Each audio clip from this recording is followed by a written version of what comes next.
pastor and a musician and an author. And I met Dr. Mazuka a number of years ago, and he has welcomed our interfaith groups to, and of course, acknowledge Mr. Shelley here, who has appeared at an ICUJP meeting, Interfaith Communities United for Justice and Peace, a few weeks ago and said, we need to sit down and have a dialogue. We are living in times where looking at extreme dangers to all that we believe in spiritually and all that we would hope for a better life. The bird does not sing because it has a voice. It sings because it has a song. Let us find the harmonies and melodies of all we stand for and hope for to present a new song and a better harmony in life. Yes, my name is Anthony Manousis. I'm a Quaker peace activist. And I believe there is things that we can do and should do as citizens. And one of them is to go to our elected officials. Every year we have something called a Quaker Lobby Day, but you don't have to be Quaker to go to it. Half of the people who attend are not Quakers. My name is Ruth Brody Sharon. I'm a documentary filmmaker and interfaith activist for almost 30 years. Extremism is a virus. It doesn't belong to any one people or nation. It looks for a host. And if we look back over history, we can see how different countries and different nations at different times have been the host for the virus. This is the hope. And you have to imagine that there are groups like this all over America and all over the world who are sitting together and who are asking the questions and who are saying, what more can we do? What haven't we done yet? Who do I know that I wish I had brought here tonight? How can I bring that person a video or show him something or introduce him to a friend of mine to break the stereotypes? There is hope, because at the same time that we are struggling with these developments, there has never been more interfaith work going on in the world than now.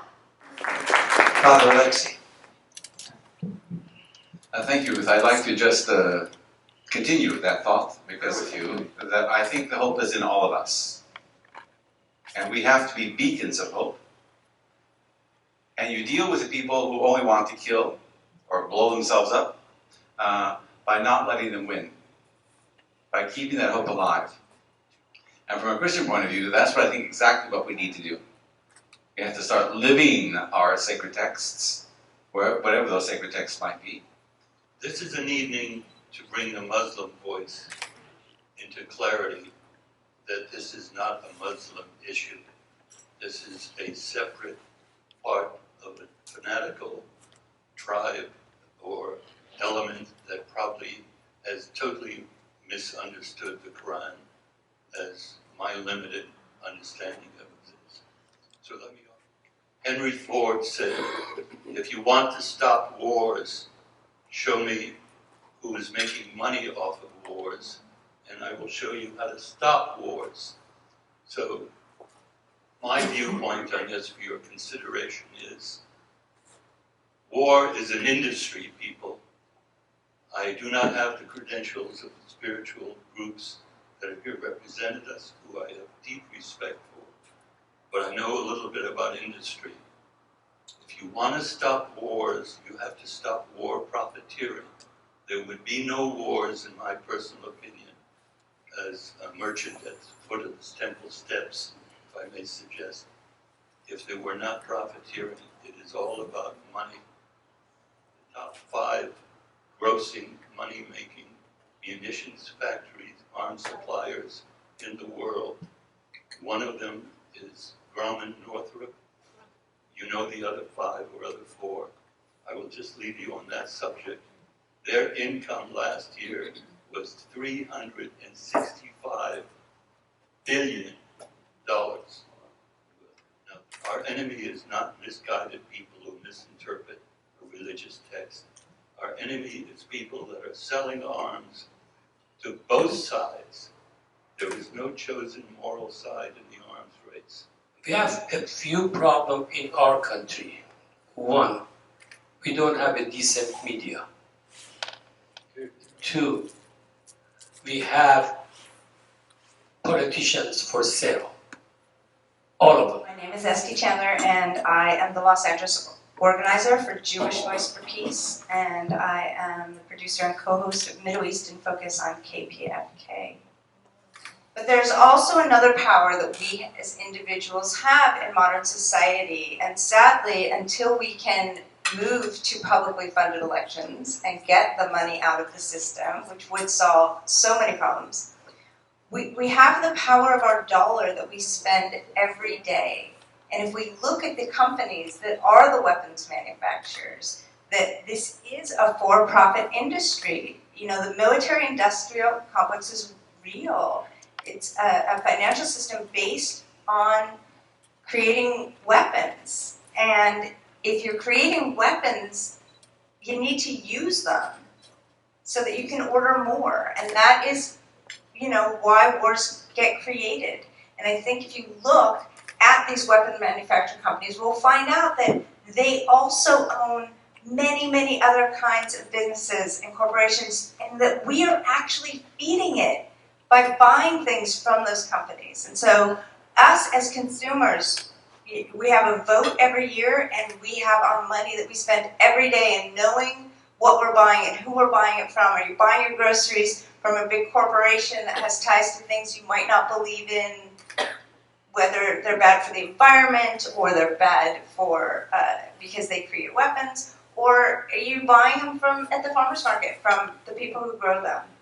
It is another power that we have as citizens. A famous rabbi once said, "Not all are guilty, but we're all responsible." I think we'd all learn a lot by looking in the mirror, by looking at our own country and looking what our government is doing in the other parts of the world that create sores, that allow those viruses to then go there and fester. And I think we'll see that our government is doing a lot of things in a lot of other places that we shouldn't be doing, and that people are rightfully also angry about and afraid of. It's not only where you buy your groceries, it's where you get everything, especially your cell phones, because those huge, enormous companies almost always slant towards the extreme right. And if you're getting television from Verizon, for example, or cell phone from Verizon, you're filling their coffers, and they are filling the coffers of the extreme right politicians. You have to find out. It's Nikki Fiska, she comes with me. Diane Watson. I would like to say this. We are living in very perilous times. We are now part of a global economy, but we don't understand each other.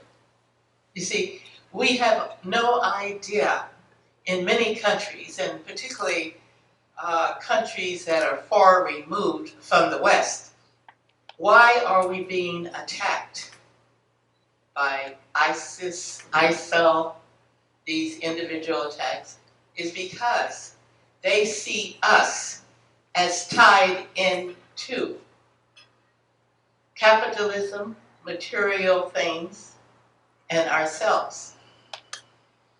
We need to be a nation that looks outward more.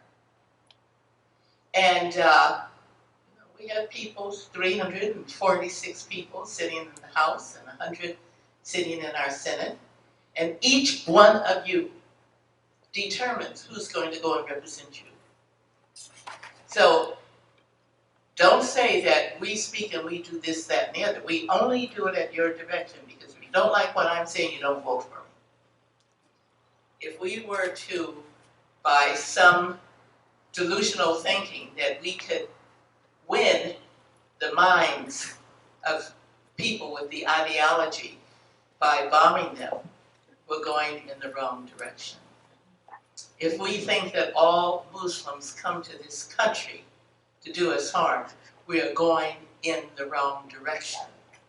And those hate mongers have to come to these kinds of discussions. My name is Umar Hakim. I'm the director of the IMAN Foundation, founded by Imam Saad Safir. IMAN, my mission is teaching life skills to replace social ill. We have to reform media. They cover up our goodness. For the last 16 years, we've been serving the homeless. I'm not going to say feeding the homeless. We've been serving the homeless for 16 years. It's a lot I can tell you, but I think we as individuals have to come to reality of the social apprehension that we have within ourselves and in this country. My name is Stanizai Fernandez. I was born in Mexico City. In the heart of Islam, we could say there is a clue. And Allah says to the people, I could have made you one single community. That wouldn't have been hard for me. But you are all separate and disparate, right? And unique, so that you can come to know each other and create harmony from this. That each one will do what they can do according to the skills, the talents, the insight, the realization that each of us has come to. He's always reluctant, but let's get him started. I was hoping that you won't be asking for a few more minutes because then all the questions would be answered. Nice try.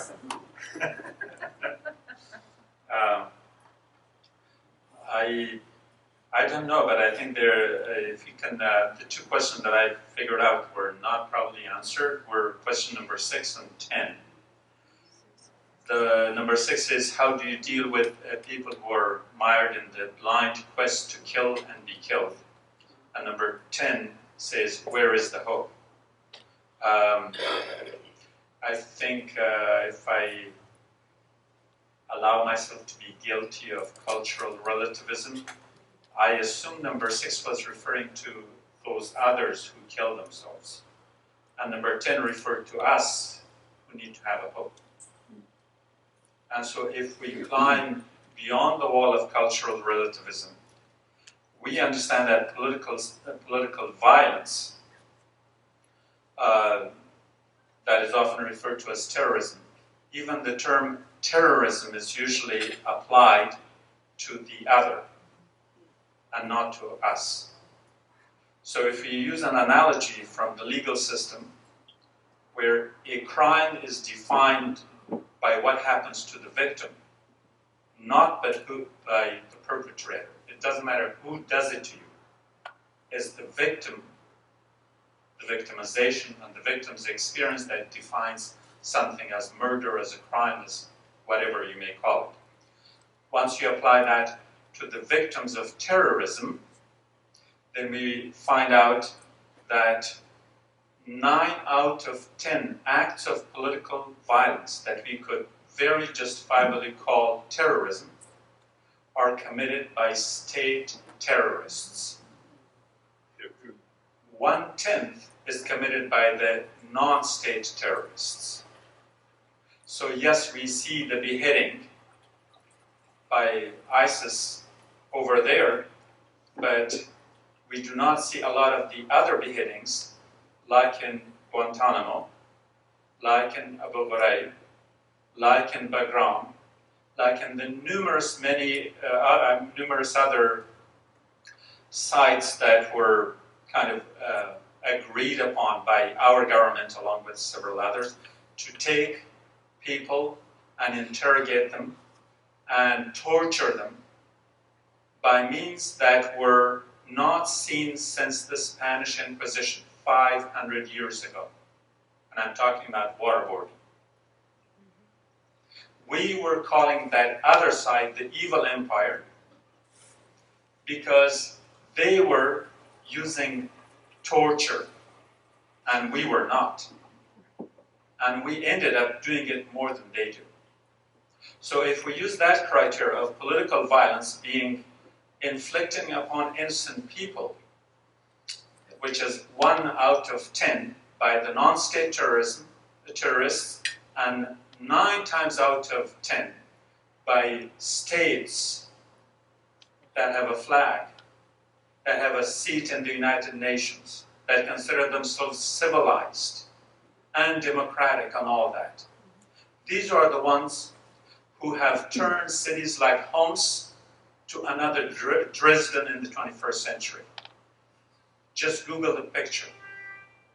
Not a single building stands straight anywhere in the city of Homs. It's these civilized Western countries that have turned cities like Grozny, the capital of Chechnya, population 450,000, into ruins. They don't get that publicity. I hope that is not an objection to my comment, but the idea here is that we have to call terrorism for what it is, not from a lens of cultural relativism. And that's where the question comes that we are in the context of a warrior culture.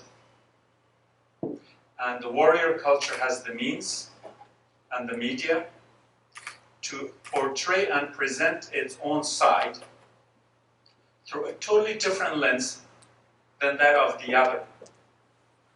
If you look at the question of, if you put yourself in the place of a Syrian, now you would see that this is a country right now that is being bombed by Americans, by the French, by the English, by the Germans, by the Turks, by the Russians, virtually by everybody. And if you were a Martian and you came down to Earth, your Martian perspective would ask you the question like, what have they done? And these perpetrators of these crimes against humanity are justifying their actions one way or another. All they are doing is they are cherry-picking their victims. And you're bragging about it, oh, we're only killing ISIS. We're only killing the opposition. We are only killing that, whatever. Nobody's saying, you are killing Syrians. You're killing human beings. You're ruining and destroying their lives. And then we have the audacity to come here in the US of A, 21st century, and in Europe, that we don't want Syrian refugees. And the average person doesn't have, I'm lacking a word here, so I'll skip the word, that the flow of the Syrian refugees did not start with the Arab Spring. The Arab Spring began in 2011, and many governments were toppled or shaken up or changed, but none of them produced a flow of refugee to another country. There were Arab Spring revolutions in probably 10, 15 countries. Not a single one of them produced a refugee. So to take Syria as an example, the refugee flow did not start in 2011. It started 7 months ago. It started when all these bombing campaigns began. So when you look at the cause and the effect, it is the bombing by the West that takes every option away from every Syrian citizen, not knowing which way to run, what to do. They could manage the crisis with the various political parties within. But when the bombs are dropping indiscriminately, they have no other way but to run and run for their lives. And then if you look at the economic dimension of it, yes, we can use there's a term in psychology.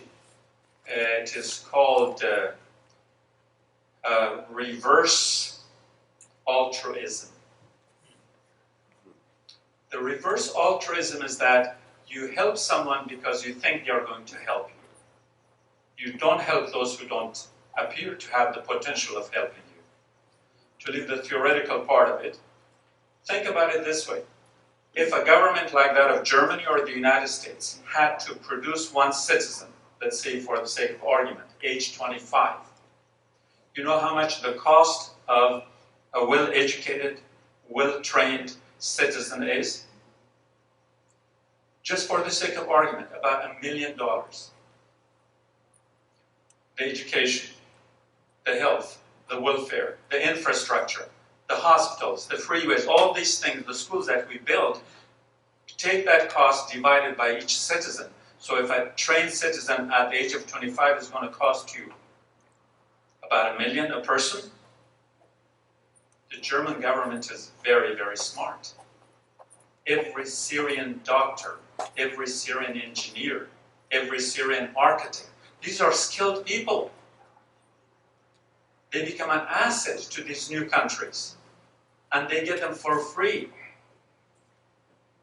Syria was the heart of the Arab socialism, a secular movement back in the 50s and 60s. At the forefront of development, social development in the Arab world, Syria and Iraq together had more women doctors, engineers than any country in the Middle East.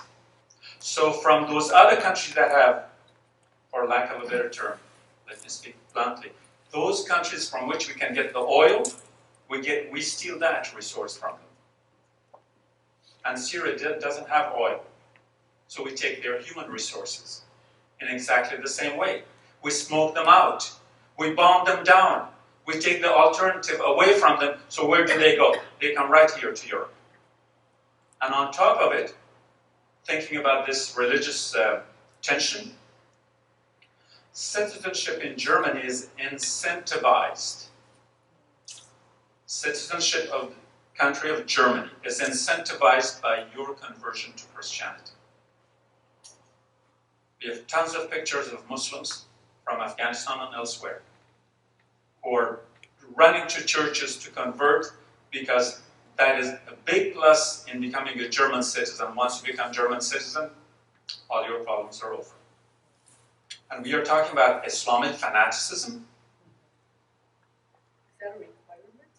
No, it's not a requirement. I said incentivized. What is that? That means you're encouraged that if you present an application for citizenship, if your religion says Christianity, Lutheran, whatever religion, Christian faith, then your application is accepted pretty fast. But if it says Muslim, then go to the end of the line. And there are plenty of videos, and it's driving people crazy. People back home. We have other things also. Take the case of the Afghan refugees. In Afghanistan, there has been war for nearly 40 years. The first generation is growing up that was born in war. The second generation, that's probably a record in the world, the second generation that was born in war is now growing up. Now, when did they head towards Europe? Only in the last 6 months. Why? Because especially those Afghan refugees who are in Iran are now given the option of either going back to Afghanistan where there is a civil war, or they have to go over to Syria and fight the ISIS. Only two options, bad and worse. And so they get out of it by coming to Europe. This wasn't happening before. So when you look at it in the bigger context of this conflict, we are the cause. By we, I mean the West. We do the bombing. We support the dictators, like Dr. Namazkar referred to. The dictators are our best friends because they are the ones that justify our action. If we didn't have Saddam, what excuse did we have of bombing Iraq? If he couldn't vilify any of these other dictators, we would have no reason. So, to take the question 10 and 6 together, people in the Middle East, even the most radical, the extremist terrorists are, in the final analysis, human beings. Humans love to live. They only want to die when there is no hope. They only want to die when there is no hope.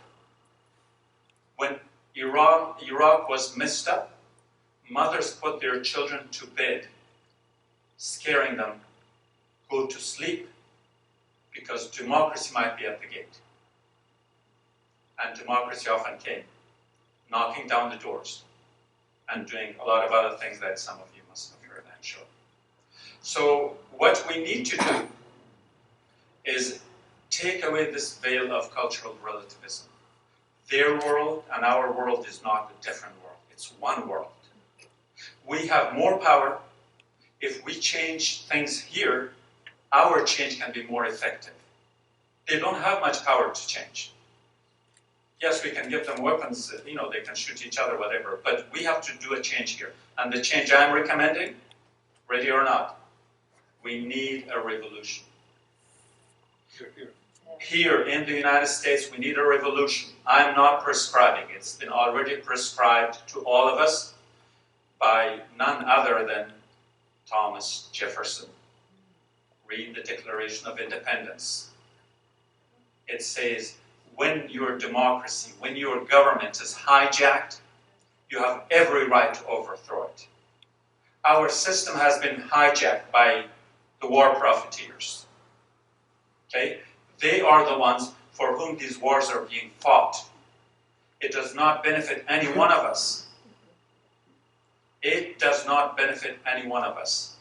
If you have heard the conversation between the Lockheed Martin representative and the Deutsche Bank representative, it came out about 6-7 months ago, and this was caught on tape, and they were saying, things are looking up because of all the conflicts in the Middle East. That it's good. You give us the money, we sell them weapons, they kill each other like crazy. So we make money. But they do it in our name. It's your money and my money that goes to that bank. And it's your Congress and my Congress that is voting for it. Because the only solution we know is we want to solve problems by bombing our way out and thinking that we are going to get to peace. So long as the only solution is war, there is going to be war. Look at all the involvements that we are in. Donald Rumsfeld said, we are going to change governments in 7 countries in 5 years. And in each one of those 7 countries that the United States has involved, is the biggest human disaster by any means and by any measure. You look at the Transparency International had a study of corruption. We are deliberately corrupting the government system, making them dysfunctional for the few that live under them. The most corrupt governments in the world are Somalia, we are there. Afghanistan, I'm going through the list from the bottom. Afghanistan, we are there. Iraq, we are there. And I haven't seen the latest list, but I'm sure Syria and others will be joining. So we are creating a political systemic dysfunction that is supported by the war profiteers, because as I think in a recent report they say that they ordered some bombs for Afghanistan. And after they used maybe about 50-60% of them, they realized there were a lot more bombs and they didn't have any use for it because the problem, at least in their mind, was solved. And then they say, oh no, this is going to look bad on paper. We couldn't even estimate. So they say, well, let's start killing some bad guys. So the 40% of the bombs that were there were thrown on innocent people for no reason except that they didn't want it to look bad on the paper. So I think if we want any change, we have to start a revolution. And the revolution doesn't have to be an armed revolution. So this is a peace group, so it wouldn't sound like they say somebody liked the Nobel Peace Prize so much that he wanted to kill for it. We wouldn't kill for it. But we have ways. We have ways to save our democracy, save our government. Because the government that is there in Washington might see us as their as our representative, maybe once or twice a year. But the lobbyists are at their doorstep 2-3 times a day. They even draft bills for them. So if democracy is a government of the people, for the people, and by the people, it's up to the people to own it and to save it from the crisis in which it is. Thank you.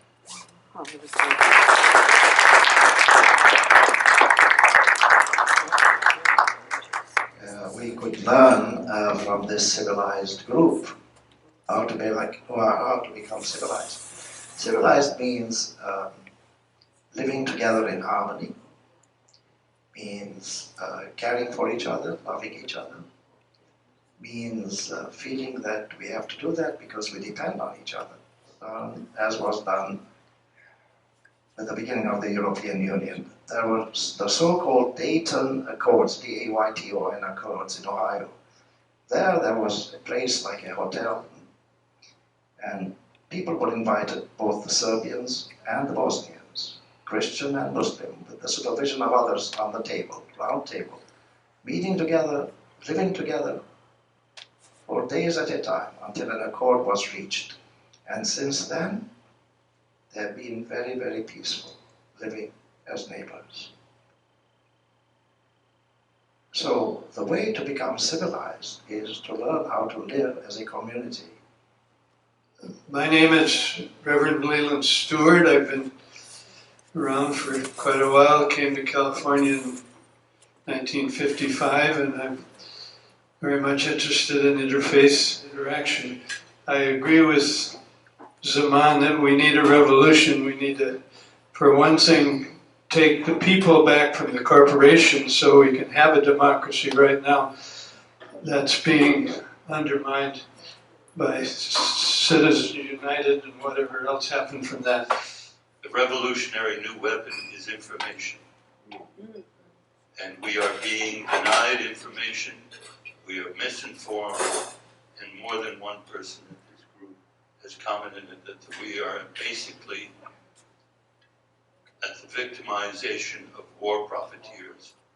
You can have a revolution by gaining the main weapon that is left to us, and it is most powerful one of all, and it is quite simply getting control back of a free press, of information, of free expression, of things that the major papers do not print, and all of them have been discussed here, and you're all aware of it. Linda Groff. Just a quick few things. I think Zaman's right. There's a big historical background for a lot of these problems. They're not coming out of nowhere. I think if you want to talk about a revolution, well, and the last thing is, why are people being attracted to ISIS? Very few people except you talked about that. You know, and I do agree. I think it's a bit like a gang. You know, people are attracted because they don't fit in the society that they're in. They don't see where they fit. They want to belong to something, and they think this is some great caliphate cause for them. And then sometimes people go and they discover it's not the great image. There is a revolution happening, and it's happening right here. It's happening right in our hearts. It's happening right in our consciousness right now. This sharing of information, this sharing of our thoughts, our feelings, we're being pushed right now in this world to awaken. We are awakening to who we really are as human beings. It happens right here in each one of our hearts. And we are the gardeners. We are the stewards. We are the caretakers. We are the ones that are awakening now. And we are the ones meeting together and having dialogues like this. Sharing information, sharing feelings, sharing thoughts that can push that revolution into reality. It's a revolution of the heart. It's a revolution of the consciousness. It's a revolution of awakening. It's got to be non-violent. There's been a lot of beautiful statements, a lot of real rubber meets the road kind of remarks that have happened this evening. And the world should hear this. The world should know this. I suggest we continue to meet. I suggest we continue to be a think tank. I suggest that the IMAN is a place that has allowed this to occur. And we can enlarge our circle. We can enlarge what we're doing here and make it more impactful and figure out ways in which we can be effective in creating a non-violent revolution on this planet, now, today, starting here and now. And this is just the beginning. The discussion that we had was very informal. I mean, I think that one of the things we should do, we should bring more people to this round table, as you said. And we had our interfaith as an example. And unfortunately, in meetings that we have, interfaith, the Festival of Beauty, Peace Sunday, it's limited, the number of the people who attend are limited to the organizer. We don't try in our community, in your community, to market these programs. This material should be heard by other people. This material should be told in Catholic Church, Mormon Church, synagogues, because it's very easy to talk about it in the Muslim place. It's very easy because we are the audience and we are the victim too. But I think that at least this conversation should be taken to the other places. We had whatever said between me, Dr. Zaman, and Umar, it's similar ideas that we have, our impression of what's going on. The Muslims know that. The Muslim community know that. But I think your community should know about this too. I think that we have to extend this. Yeah. I would like to thank Donald Trump because I think the question that you raised, Linda, why are people flocking towards ISIS? We should look at our own side of it, because what Donald Trump does and how he's condemned by the various political leaders on the Republican side and the Democratic side, that is not a problem. This is speaking political correctness, speaking to the public media. I understand, but allow me to get to the point that I want to make. The point that I want to make is that every time Donald Trump gets behind the podium and he poisons the environment for everyone, the next day the polls show his rating bouncing 5, 6, 7, 8 points. Those are American citizens. Those are our shadow side. If we can't look into the mirror and see our own shadow, who will? And I think Donald Trump has, not that it was his intention, but he has become an instrument, perhaps subconsciously or unconsciously has become an instrument to allow us to see our shadow side, to see our negativity. And that's why when you see the numbers going up, he's still the front runner on our side. Don't blame those other disparate ones running towards the ISIS. Donald Trump is our ISIS, and there are people who are running towards him. And when you separate the element of us versus them, it's the otherness. It's the otherness that is the enemy, whether you see it within yourself or across the line. As Dr. Simonian was saying earlier, that the Germans hated the French because they saw the French as the other, and vice versa. But once they came together and realized that neither one of them was the other, they made peace. But we are not over this yet, because since World War II, Germany is still fighting France is fighting England is fighting the United States, Russia, all of them. The only thing they have achieved, if there is anything evolutionary, is that they have become smart enough not to kill their own citizens, so they take this war over to somebody else's land. So when a poor Vietnamese farmer, rice farmer, is killing another one, they have never heard of Karl Marx or Adam Smith. They didn't even know who these people were. And yet, millions of people died because it was the battle of communism versus capitalism. That wasn't their battle. It was the United States fighting Russia, but on somebody else's turf. So all the collateral damage will be theirs. What is happening in Syria is the same thing. It's Russia and the United States fighting each other. Not just the dogfights and planes in the skies above Homs and Hama and Damascus.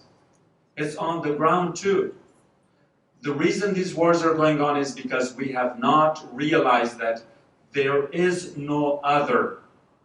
So long as you can think of another, whether that other is a Muslim, it's a Syrian, or whatever, we will have no other alternative but to fight them, because like I said earlier, that's the only thing we know, how to deal with it. So it's time for us that, I think our group, that we have beautiful 12 tables here, the 12 disciples, the 12 tribes of Israel and the 12 imams, and now it's us. Maybe this is symbolic. I don't know if somebody put this by intentionally to put 12 tables there, but I think that is the kind of a synchronistic occurrence that is speaking to us. Yeah, we have to thank Freddie for that we have to come together. We have to come together and should not make our peace advocacy a part-time extracurricular activity. We have to become much more active, because what we do, we are only preaching to the converted. Everyone who is here, is there anyone who is of different opinion? No.